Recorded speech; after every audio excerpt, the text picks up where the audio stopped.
Figa je starodavna sadna sorta in pri nas največkrat raste na področjih, kjer so mile zime. A imam dobro novico. Obstajajo tudi sorte, ki so manj občutljive na mraz, dobro rastejo in tudi lepo rodijo. Ena takih je štajerska figa.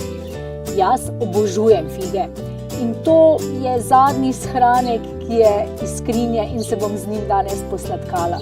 Sicer pa pri nas doma rasteta 2 figi, ti štajerki.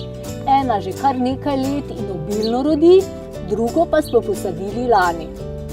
To sem danes kupila v Sparu in je kot darilo za mojo prijateljico, ki prav tako kot jaz obožuje te slastne plodove in rada ima stare sorte.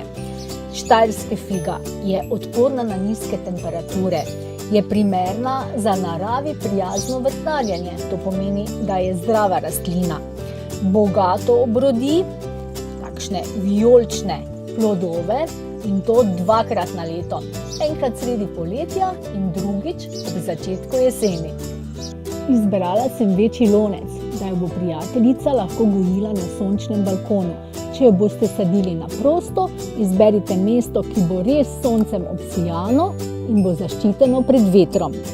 Na dno bom dala nekaj črepin kot drenažo,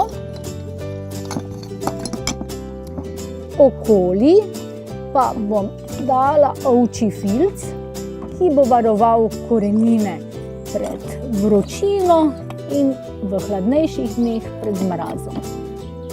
Figo vzamemo iz lonca in jo posadimo na isto višino, kot je rastla tukaj v loncu. Korenine malo damo narazen.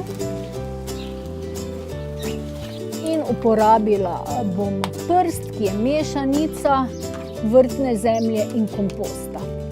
Nežno še potlačimo in kadar sadimo za doma, jo zalijemo, jaz pa, ker bo potovala k prijateljici, je ne bom zalila, da ne bo vse mokro. Lonec je primerni tudi, kadar so zelo hladne zime, potem ga premaknemo na zaščiteno mesto. Tako, in moje darilo je pripravljeno.